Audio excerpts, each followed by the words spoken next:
वक्त टीवी देख रहे हैं आप। मैं हूं आपके साथ आदित्य पांडे। आज हम मौजूद है डॉक्टर हरि सिंह और विश्वविद्यालय के कर्नाट भवन में। आज हम बच्चों से संवाद करेंगे, पूछेंगे कि बच्चों की समस्या क्या थी, उनके पेरेंट्स का फीडबैक क्या था, आज कट ऑफ कितना है, और भी रिगार्डिंग एडमिशन के रिगार्डिंग उनसे क्वेश्चन पूछेंगे। तो इस हम संवाद अपना शुरू करते हैं। आपका परिचय?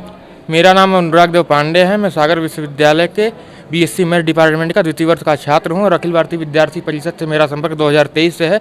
वर्तमान में मैं अखिल भारतीय विद्यार्थी परिषद के विश्वविद्यालय इकाई एसएफडी प्रमुख का दायित्व है मेरे पास। जो कि आपने अखिल जो एबीवीपी का बताया है, उसमें आप हेल्प डेस्क लगाए हुए हैं, उसमें आप क्या क्या मदद कर रहे हैं? जी, हेल्प डेस्क में जैसे हम लोग कट ऑफ बता रहे हैं, उनको बाहर जो बच्चे आ रहे हैं बहुत कंफ्यूज हो रहे हैं। कुछ बच्चों के डॉक्यूमेंट नहीं है, डॉक्यूमेंट की जानकारी दे रहे हैं। कुछ मतलब अंदर भी परेशानियाँ और जैसे प्रोफेसर वगैरह कुछ उनकी नहीं सुन रहे हैं, तो हम लोग अंदर जाके भी उनकी मदद कर रहे हैं। जितना संभव प्रयास है हम लोग कर रहे हैं उनके लिए।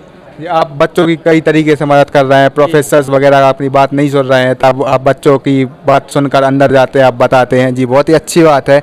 और जैसे कट ऑफ आज जो वो चल रहा, लगातार 3 दिन से काउंसलिंग चल रही है, आज का कट ऑफ कितना है कि अंदर जो बच्चे बैठे हुए हैं उनका एडमिशन है वो किस बेसिस पे मिल रहा है? देखिए, 2 दिन तक तो यूआर मतलब बुलाए थे, उसमें सभी कैटेगरी पार्टिसिपेट की हैं, लेकिन आज केवल कैटेगरी वाइज बुलाए हैं। उसमें ईडब्ल्यूएस का कट ऑफ आपका है 244 मार्क्स, ओबीसी का है 270 मार्क्स, एससी का है 242, एसटी का है 204। इतना मार्क्स जिसका है, इससे ऊपर है, वही अंदर काउंसलिंग में पार्टिसिपेट कर सकते हैं। मतलब सभी का अलग अलग कट ऑफ है। जो जैसे अब बच्चे आ रहे हैं अंदर से, जो अपने सीट्स भी रिजर्व होती हैं, तो जो बच्चे बाहर से भी आ रहे हैं और उनका एडमिशन नहीं हो पा रहा, वो निराश हो जाते हैं, उनके लिए आपको सुझाव, या जो बच्चे आ रहे हैं उनके लिए क्या तकलीफ है वो पता? देखिए, निराश होने की आवश्यकता नहीं है, क्योंकि अभी विश्वविद्यालय में सेकेंड राउंड और थर्ड राउंड की भी काउंसलिंग आयोजित की जाएगी। उसमें वो पार्टिसिपेट करेंगे, उनका मतलब 90% चांस है कि उस काउंसलिंग में उनका एडमिशन हो जाएगा। अपना धैर्य बना के रखें, वो यही सुझाव है मेरा। कितने दूर से बच्चे आ रहे हैं, आप बता सकते हैं? दूर से तो बहुत अन्य राज्यों से आ रहे हैं, जैसे बिहार, कोलकाता, इधर वेस्ट बंगाल हो गया, और उत्तर प्रदेश, बिहार, सभी राज्यों से लगभग 700-800-1000 किलोमीटर की दूरी तय करके विद्यार्थी आ रहे हैं। हमारे साथ एक इस विश्वविद्यालय के स्टूडेंट भी मौजूद है, हम उनसे कुछ क्वेश्चंस पूछेंगे। सर, आपका इंट्रोडक्शन? मेरा नाम सौरभ पांडे है। मैं MSc mathematics and statistics department का स्टूडेंट हूं और मैं सतना से रहने वाला हूं। जी, आप बीएससी के स्टूडेंट हैं? एमएससी के स्टूडेंट हैं। सर, एमएससी की फैकल्टी कैसी है? एमएससी या इस विश्वविद्यालय की फैकल्टी, आप तो फिर भी घूमे होंगे, विश्वविद्यालय की फैकल्टी कैसी है? विश्वविद्यालय की फैकल्टी का नेचर वाइज भी बहुत अच्छा रिस्पॉन्स रहा है और सपोर्टिव नेचर भी उनका है। कभी भी कोई भी मतलब प्रॉब्लम या फिर कोई दिक्कत होती है तो वो हम लोग की सहायता। डिपार्टमेंट वाले वो फैकल्टी है वो भी आपकी मदद करते हैं, बहुत अच्छी मदद, पॉजिटिव हैं जो भी है। और यहाँ के विभाग कैसे, डिपार्टमेंट कैसे हैं? डिपार्टमेंट यहाँ साफ सफाई के माध्यम में भी, साफ सफाई के माध्यम पर अच्छे डिपार्टमेंट हैं और यहाँ पर लैब वैब की भी सुविधाएँ हैं जो कि चल रही हैं। काफ़ी अच्छा डिपार्टमेंट। आपने बताया लैब की सुविधाएं भी है यहाँ मौजूद हैं, तो अलग अलग सभी सब्जेक्ट्स के लिए अलग अलग लैब होते होंगे? हाँ, यहाँ पर हर सब्जेक्ट के लिए, चाहे फिजिक्स हो, केमिस्ट्री हो, मैथमेटिक्स, स्टैटिस्टिक्स, सब के लिए यहाँ पर लैब है और हर चीज़ की सुविधा यहाँ पर प्रदान की जाती है बच्चों के लिए। यहाँ पे हॉस्टल की सुविधा भी उपलब्ध है जी, वो कैसे होती है? यहाँ पर हॉस्टल की सुविधा बच्चों के लिए होती है। जब बच्चा यहाँ पर एडमिशन के लिए आता है तो उसके बाद यहाँ पर उसको मेरिट बेस पे और या डिस्टेंस बेस, दोनों बेस उनको देखा जाता है। उस बेस पे उनको शॉर्ट लिस्ट किया जाता है। उसके बाद बच्चा के लिए गूगल फॉर्म आता है और फिर गूगल फॉर्म फिल करने के बाद उस बच्चे का सिलेक्शन होता है जी। और जो नए बच्चे अभी आए हुए हैं एडमिशन लेने का, उनका फीडबैक क्या कैसा रहा?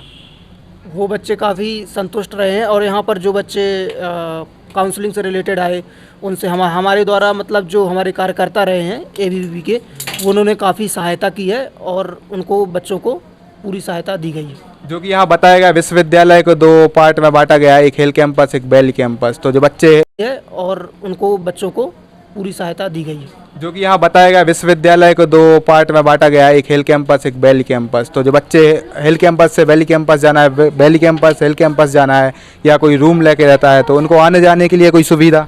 जी, उनके लिए मतलब यहाँ पर ऑटो सुविधा भी चल रही हैं और ऐसी बातें हो रही थी कि यहाँ पर बस की सुविधाएं भी विश्वविद्यालय प्रशासन द्वारा की जा रही है, तो बस भी उनके लिए होगी और यहाँ पर ऑटो की व्यवस्था चलती है। कोई दिक्कत नहीं जाती, पास पास में ही अच्छे अच्छे रूम मिल जाते हैं। मतलब आने वाले समय में अब बस की सुविधा भी विश्वविद्यालय द्वारा की जाएगी जी। और बच्चों की फीडबैक क्या है जो अभी नए आ रहे हैं?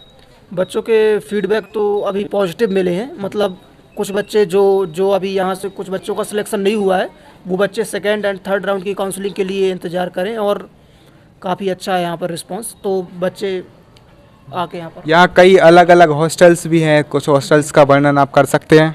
यहाँ पर गर्ल्स हॉस्टल में 2-3 हॉस्टल हैं, जैसे कि लक्ष्मीबाई हॉस्टल है अपना, और एक अवंतीबाई भी है यहाँ पर। और यहाँ पर अपना क्या कहते हैं, अपने बॉयज़ हॉस्टल में हॉस्टल है, जैसे कि भाभा हॉस्टल हो गया, अम्बेडकर वो हो गया, क्या कहते हैं अपने टैगोर हॉस्टल हो गया, आर्यभट्ट हॉस्टल हो गए, काफ़ी विवेकानंद हॉस्टल हो गए, इतने हॉस्टल हैं। मतलब यहाँ अलग अलग हॉस्टल है, हॉस्टल की सुविधा भी उपलब्ध है जन। आपका? नमस्कार, मेरा नाम आलोक देव पांडे है। मैं बीए द्वितीय वर्ष का छात्र हूँ। मैं अखिल भारतीय विद्यार्थी परिषद के कार्यकारिणी का सदस्य हूँ। आपसे एक प्रश्न है, जो कई दूर से बच्चे आ रहे हैं, हम देख रहे हैं अभी जो बहुत दूरस्थ से बच्चे आ रहे हैं, उनके लिए आप क्या कैसी मदद कर रहे हैं? देखिए, ये जो संगठन है इसका यही स्लोगन है कि सर्वे भवन्तु सुखिनः, सही लोगों को सुख की प्राप्ति हो। तो हम लोग हर संभव यही मदद कर रहे हैं कि जितने दूर से बच्चे आए हैं, जैसे बिहार हो गया, यूपी हो गया, उड़ीसा, असम, त्रिपुरा, भारत के अन्य राज्यों से, कई राज्यों से मतलब बच्चे 2000 किलोमीटर तक के बच्चे आ रहे हैं यहाँ पर। तो हम लोग यही चाह रहे हैं कि बच्चे परेशान ना हो। जो कुछ भी परेशानी है तो हम लोग उनकी हर संभव मदद कर रहे हैं, चाहे डॉक्यूमेंट को लेके हो, चाहे कोई भी परेशानी हो, उसके लिए हम लोग तत्पर हैं मदद करने के लिए। जी धन्यवाद। हम आलोक जी से एक क्वेश्चन पूछना चाहेंगे, जो बच्चे दूरस्थ से आ रहे हैं उनके लिए हॉस्टल अलॉटमेंट की सुविधा कैसे प्राप्त होगी बच्चों को, और ये फीस भरी जाएगी, वो सब आप बता दीजिए। जी, सबसे पहले क्या होगा कि अभी एडमिशन के 2-3 दिन बाद फीस पेमेंट करने की लिंक आएगी।